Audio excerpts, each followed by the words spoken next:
ஓம் ஸ்ரீ குருப்யோ நம. ஸ்ரீ மகாபரிவாஜரணம்.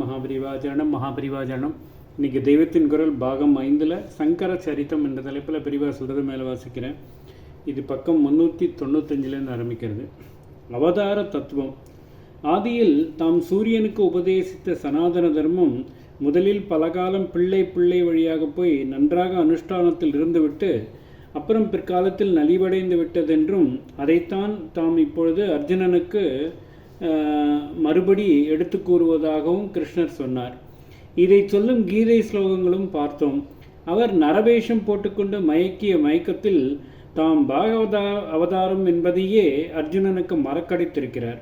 அதனால் அவர் இப்படி சொன்னவுடன் அவன், இதென்ன கிருஷ்ணா, நீ இப்பொழுது பிறந்தவன், சூரியன் என்றைக்கோ பிறந்தவன், சூரியன் அர்ஜுனன் காலத்திலும் இருந்தவன், ஆனாலும் தாம் அவனுக்கு உபதேசித்த பிறகே அந்த உபதேசத்தை அவன் எத்தனையோ யுகங்களுக்கு முன்னிருந்த இக்ஷுவாகுக்கு உபதேசித்தான் என்று பகவான் சொன்னதால் அர்ஜுனன் இப்படி சொல்கிறான். அப்படி இருக்க அவனுக்கு நீ உபதேசித்ததாக சொன்னால் என்ன அர்த்தம் என்று கேட்டான்.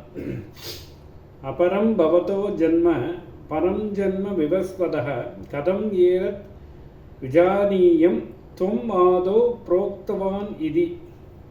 இப்படி அவன் கேட்டதற்கு பகவான், இதற்கு முந்தி உனக்கு எத்தனையோ ஜென்மங்கள் ஆகிவிட்டன, எனக்கு மட்டுமில்லை உனக்கும் தான். அந்த பூர்வ ஜென்ம சமாச்சாரம் எல்லாம் எனக்கு தெரியும், உனக்கு தெரியாது என்றார். பகூனி மே விதீதானி ஜன்மானி தவ சார்ஜுன தானியகம் வேத சர்வாணி நத்வம் வேத்த பரந்தப. இப்படி சொன்னதோடு அவர் நிறுத்தி கொள்ளவில்லை. நிறுத்தியிருந்தால் கூட அவரை மனுஷர் மாதிரியே நினைத்து கொண்டிருந்த அர்ஜுனனுக்கு ஒன்றும் எதிர்கேள்வி போட்டிருக்க மாட்டான். மனுஷனாகிய தனக்கு அநேக முன்ஜென்மங்கள் இருப்பது போலவே இந்த கிருஷ்ணனுக்கும் இருந்திருக்கிறது. ஆனால் எப்படியோ இவன் அந்த ஜென்மாந்தரங்களில் ஞாபகம் வைத்து கொண்டிருக்கிறான் என்றுதான் நினைத்து அதோடு விட்டிருப்பான். அப்படியே கேள்விப்பட்டிருந்தால் கூட உனக்கு ஏன் எப்படி பூர்வ ஜென்மங்கள் உண்டாச்சு என்று கேட்காமல் உனக்கு எப்படி பூர்வ ஜென்ம சமாச்சாரம் எல்லாம் ஞாபகம் இருக்கு என்றுதான் கேட்டிருப்பான். நமக்கோ அது ஒரு விஷயமே இல்லை. தான் மனுஷர் என்று அவர் நம்மை ஏமாற்ற முடியாது. அதனால் சர்வஜனார் அந்த பகவானுக்கு எப்படி ஞாபகம் இருந்தது என்ற கேள்வி நமக்கு எழும்பாது. ஆனால் நமக்கு வேறே ஒரு பெரிய கேள்வி எழும்பும். அர்ஜுனன் மனுஷனானால் கர்மாப்படி அவனுக்கு அநேக பூர்வ ஜென்மங்கள் இருந்து இப்பொழுது அவன் அர்ஜுனனாக பிறந்திருக்கிறான். இவரோ பகவான், இவருக்கு ஏது கர்மா? அதனாலேயே இவருக்கு ஏது பூர்வ ஜென்மாக்கள்? இவர் ஏன் இதற்காக எப்படி பல ஜென்மாக்கள் எடுக்கிறார்? இப்பொழுது நரலீலைக்காக பிறந்திருக்கிற மாதிரியே முன்னாலேயும் பிறந்திருப்பாரோ என்ற கேள்வி எழும்பும். நாம் இப்படி கேட்போம் என்று அவருக்கு தெரியும். அர்ஜுனனுக்கு தாம் உபதேசிப்பதையெல்லாம் வியாசாச்சாரியால் பாரதத்தில் எழுதி வைத்து நாம் படிக்கப் போகிறோம் என்று அவருக்கு தெரியாதா? அதற்காகத்தானே அவர் உபதேசித்ததே.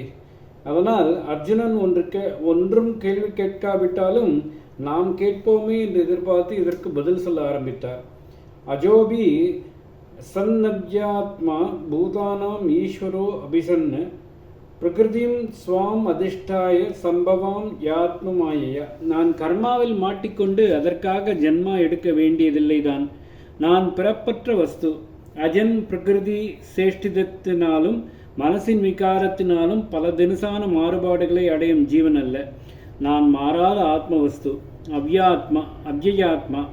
நான் சகல பூதங்களுக்கும் ஈஸ்வரன், பூதானாம் ஈஸ்வரக. இப்படியெல்லாம் இருந்தும், அபிசன் என்றால் இப்படியெல்லாம் இருந்தும், பிரபஞ்ச தோற்றத்தின் ஆதார காரணமான பிரகிருதியை என்னுடைய மாயையால் வசப்படுத்தி கொண்டு சம்பவிக்கிறேன், அதாவது ஜென்மா எடுக்கிறேன்.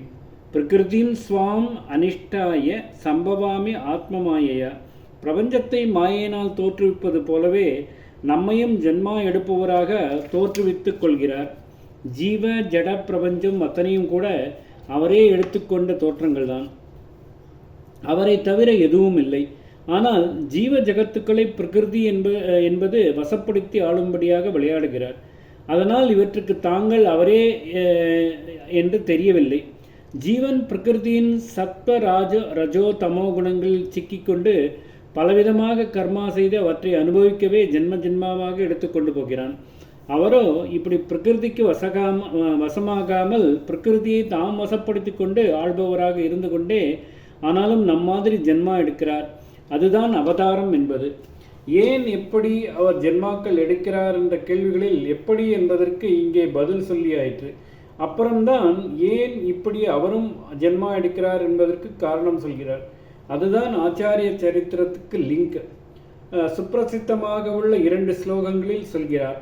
யதா யதாஹி தர்மஸ்ய கிளானிர் பவதி பாரத அப்யுத்தானம் அதர்மஸ்ய ததாத்மானம் சிருஜாம்யகம் பரித்ராணாய சாதூனாம் விநாசாயஷ துஷ்கிருதம் தர்ம சம்ஸ்தாபனார்த்தாய சம்பவாமி யுகே யுகே. ஏற்கனவே தாம் எடுத்த ஜென்மங்களை பற்றி தமக்கு எல்லாம் தெரியும், அர்ஜுனனுக்கு தெரியாது என்றுதான் ஆரம்பித்தார். அதாவது பூர்வ ஜென்மங்களைப் போல பற்றியே சொன்னார். அப்புறம் பொதுவாக தாம் ஜென்மா எடுப்பது எப்படி என்று சொல்லி பூர்வத்தில் மட்டுமில்லாமல் எக்காலத்திலுமே தாம் ஜென்மா எடுக்கப் போகிறது எல்லாம் ஏன் இதற்காக என்று சொல்கிறார். என்ன சொல்கிறார்? ஓம் ஸ்ரீ குருப்யோ நமஹ.